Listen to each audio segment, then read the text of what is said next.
A retail chain opens 4 new branches, a small warehouse, and a support center. Inside each site, the LAN is fine. Switches work, Wi-Fi works, local printers work. The problem starts when everything needs to act like one company.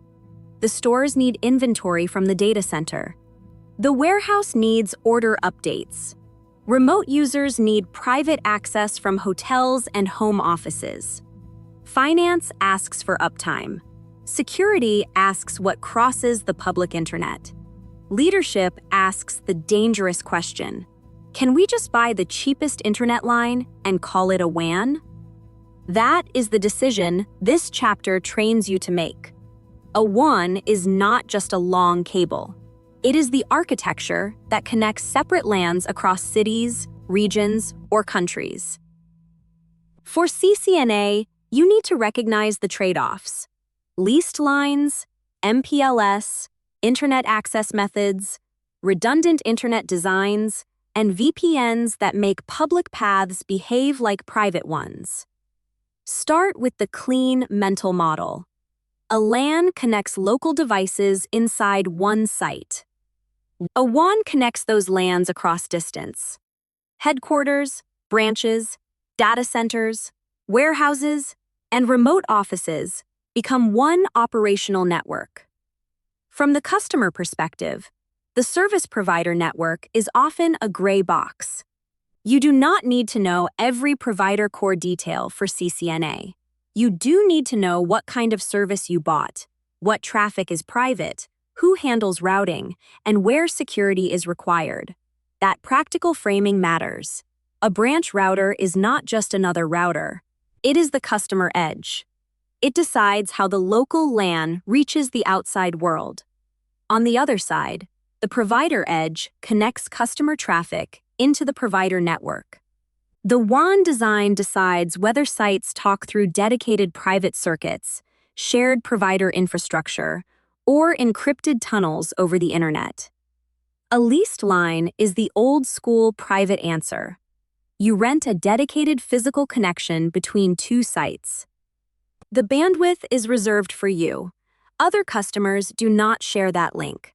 That gives predictable performance and a strong privacy story. The downside appears as soon as the business grows. 4 branches connected to one data center in hub and spoke need 4 leased lines. If every site needed a direct link to every other site, a full mesh becomes expensive fast. 10 sites would need 45 separate links. That is why leased line WANs often use hub and spoke instead of full mesh. For CCNA, remember the traditional view.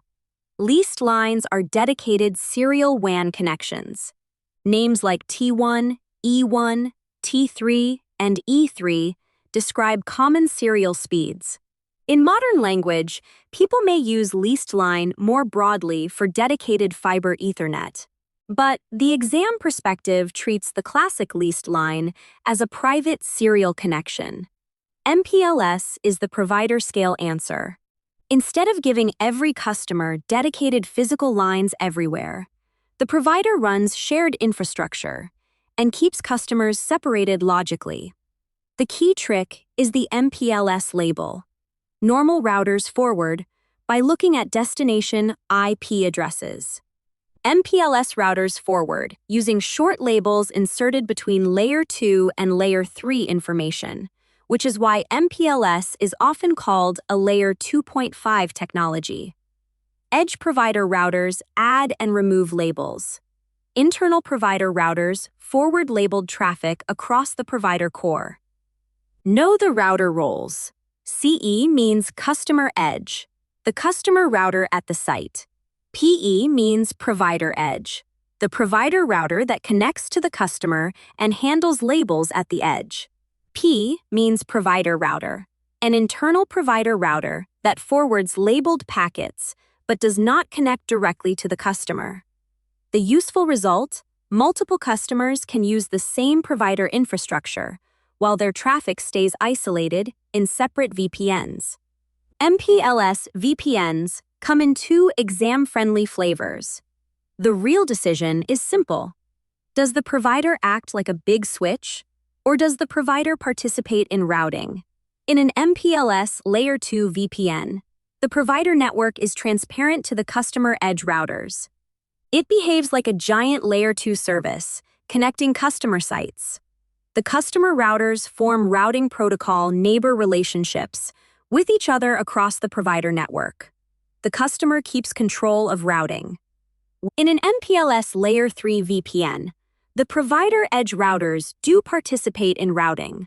Customer edge routers form neighbor relationships with provider edge routers. The provider maintains separate routing information for each customer, often using VRFs. That can simplify the customer design, but it means the provider is part of the routing story. So the practical question is not which one is always better. It is who should control routing. L2VPN keeps that control with the customer. L3VPN lets the provider help carry it. Not every WAN decision is private site connectivity. Sometimes the requirement is simple internet access, and the access method changes cost, speed, and reliability. DSL uses telephone lines and a modem to translate between Ethernet and the signaling used on those lines. Cable internet uses cable TV infrastructure and a cable modem. Both are common because the physical wiring already exists in many buildings. Fiber optic Ethernet is the higher performance modern option. It uses fiber to the premises and an ONT or ONU to convert between light signals and electrical Ethernet. It usually costs more to install than reused copper or cable, but it offers much higher speeds. Wireless, 3G, 4G, LTE, and 5G use cellular networks. They are useful for temporary sites, mobile operations, backup links, remote places where wired access is hard, and sometimes primary access when 5G is good enough. For a home office, one internet link might be acceptable. For an enterprise, one link can be a revenue risk. Internet redundancy designs describe how many links you have and how many ISPs are involved. Single-homed means one connection to one ISP. It is cheap and common, but there is no redundancy. Dual-homed means two connections to one ISP. That protects against a single local link or router problem, but the same ISP can still become the single point of failure. Multi-homed means connections to two or more ISPs. Now, one provider outage does not necessarily take the site down. Dual multi-homed means two or more connections to two or more ISPs. That gives the strongest redundancy, but also the highest cost and complexity. The exam trap is thinking redundancy is free. It is not. More links and more providers improve availability, but they also add routing, failover, monitoring, and troubleshooting work. The Internet is a WAN in the broad geographic sense, but it is not a private enterprise WAN by default. If branch traffic crosses the public Internet, you need a VPN. A site-to-site VPN connects two sites through VPN-capable devices, usually routers or firewalls. Hosts do not build their own tunnels. They send traffic to the local router, and the router encrypts and encapsulates it across the Internet. IPsec is the common protocol family for site-to-site VPNs. Tunneling means placing one packet inside another packet. IPsec encrypts the original packet, adds security information, and wraps it in a new outer IP packet that can cross the Internet. The tunnel is virtual. The bits still travel through normal Internet infrastructure, but the inner traffic is protected from exposure. The simple decision: use site-to-site VPN when whole networks need permanent private connectivity over an untrusted path. Plain IPsec has a limitation. It does not naturally carry broadcast and multicast.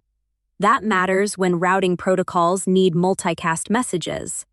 GRE can tunnel more kinds of traffic, including broadcast and multicast. but GRE does not encrypt. GRE over IPsec combines them. GRE gives flexible tunneling, IPsec gives security. For many branches, manually building every site-to-site tunnel becomes painful. DMVPN solves that operational problem.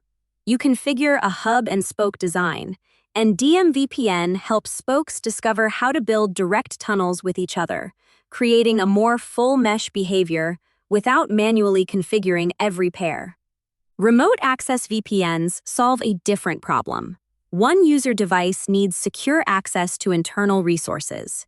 Each laptop runs a VPN client and builds its own tunnel to the company firewall or router.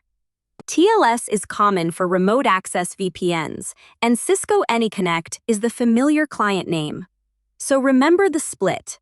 Site-to-site serves networks. Remote access serves individual devices. When someone says WAN, ask what problem they are solving.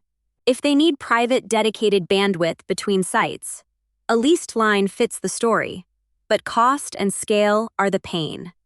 If they need provider-managed private connectivity over shared infrastructure, MPLS is the story, with CE, PE, and P router roles and L2VPN versus L3VPN control choices.